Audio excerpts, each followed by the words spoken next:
I'm a psychotherapist, which I've been for pretty close to 60 years now. Originally, I was trained analytically as a Freudian, and then I realized that I totally disagreed with pretty much everything Freud said. I had a Jungian training analyst in Zurich, and then in the early 70s, I was one of the first people in the world to do family therapy, sort of invented it along with um, Robin Skinner and a few other people. And it was a sort of heresy that you didn't do. But I've worked with individuals and couples and families for a long time, pretty much close to 60 years in all kinds of settings. And then I moved into sort of because psychotherapy is alive and evolving, I also have trained in a lot of the modern energy techniques, which are beautiful, like EFT and work wonderfully. I'm training in healing modules. I am an acupuncturist. I'm a nutritionist and basically addicted to learning. So that's me. Still working all the time and enjoying it. I was blown away by it from the beginning. And I think the very first thing which impressed me the most was the way it is able to get people out of their heads, out of thinking, and to drop into a deeper level.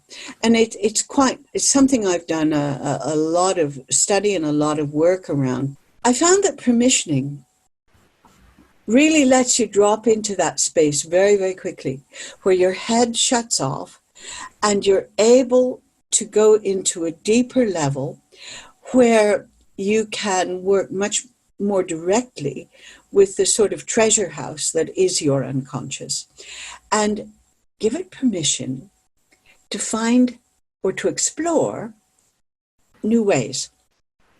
Not orders, not commands, not because it doesn't respond well to that, because within your unconscious there are parts, many parts, all trying to help you and all valuable in their own ways, that don't want to be shut off, shut down, cut down, disallowed. But if given permission to change and look elsewhere, they do. So immediately I found that you drop into yourself. You effectively come home to yourself in a very deep and pleasant way, where you can give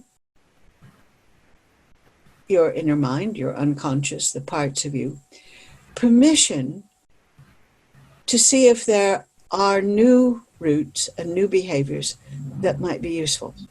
I've done a lot of study and worked a lot with sleep. Not so much now, but there was a time many years ago, and that particular bit of information and research is in one of the books by Dr. Ernie Rossi, R-O-S-S-I. And he was a teacher of mine for a while, and he did lots and lots of stuff on sleep. And permissioning knocks you out, just puts you to sleep, teaches you to sleep right away. And I immediately, because I had all that background knowledge, I realized what was happening, that, you were dropping into that place. And then over time, what happens, it's a bit like smoking. If you smoke, you develop receptors for nicotine, and then you don't have a cigarette, and the receptors say, give us nicotine, give it, you have to have it. Well, the chemicals of stress work in the same way.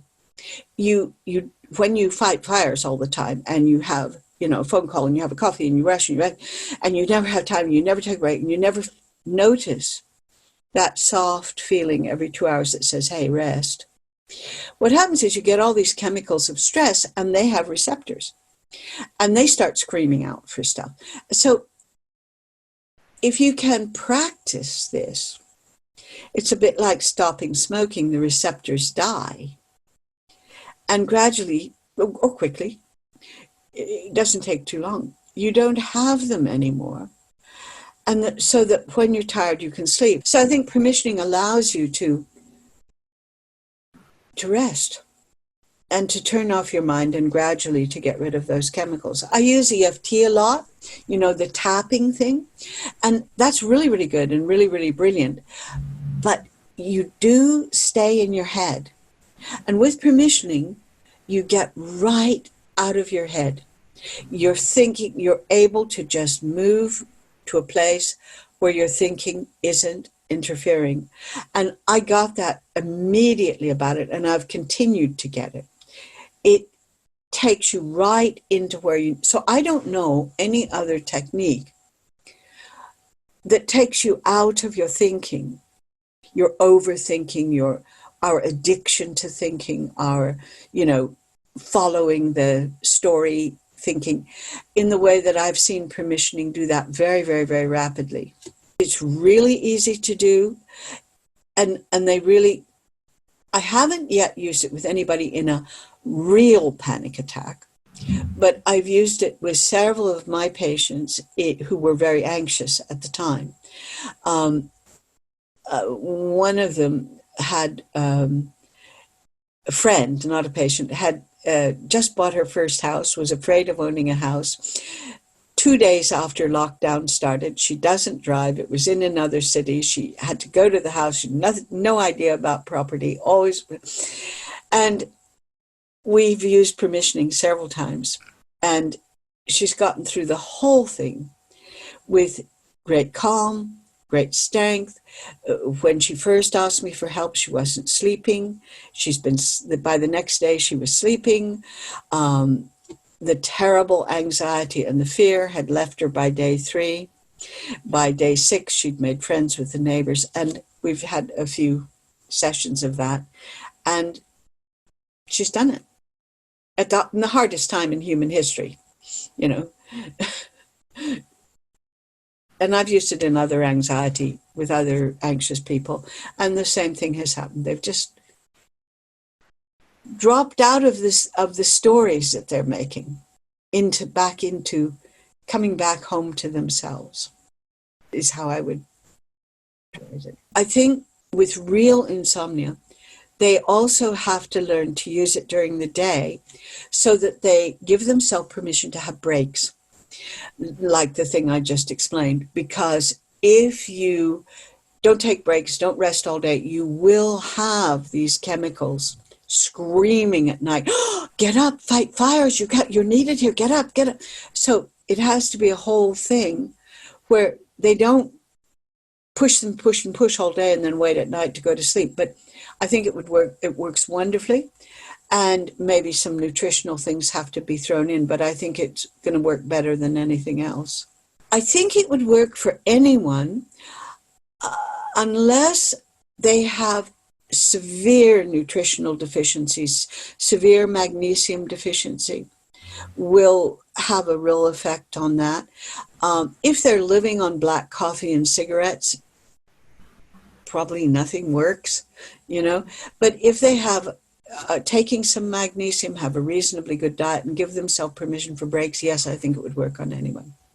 When we're stressed all the time and we override this natural 2-hour-ish break, and we say, no, I have to fight fires, I have to drink coffee, I have to make these phone calls, I have to rush off, I have to do this.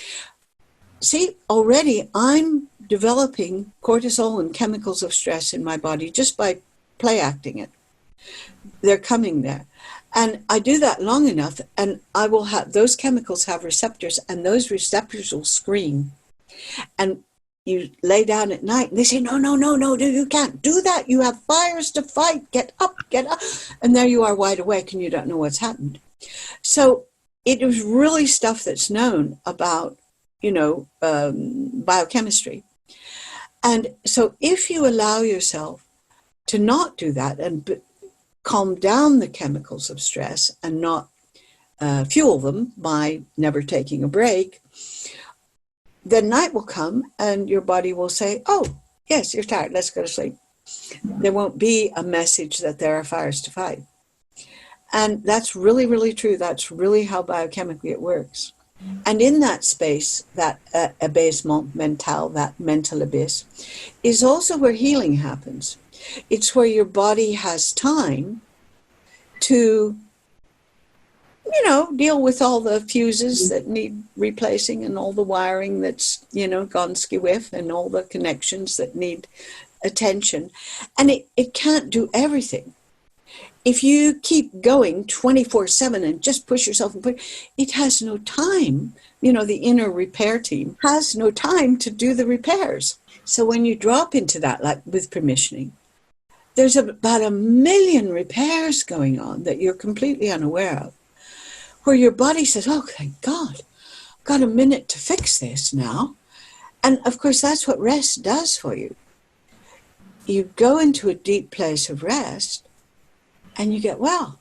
Yeah. I mean, I go to the gym. Well, not recently because aren't they? But I go to the gym and I see people who say, I'm really sick, so I came to the gym today so I could really push myself. Go home. When you're sick, your body needs to rest. That's how it gets better. And we've completely forgotten about this. So permissioning lets you rest. Ernie Rossi whose book I was talking about, was a hypnotherapist who trained and worked with Milton Erickson, if you know about him. Great man. And, so they all did a lot of work around sleep. And that's what they did. And I've done it hundreds of times with hundreds of people, where people come to me for not sleeping. I didn't have permissioning. But if you can get them to take breaks, and you can use hypnosis to deeply relax them and give them a place of rest, they start sleeping. I mean, it works. And this just works quicker. Permissioning just works quicker because they immediately drop out of their mental processes, out of our thinking, because our thinking, we are not our thoughts. And our thinking leads us astray.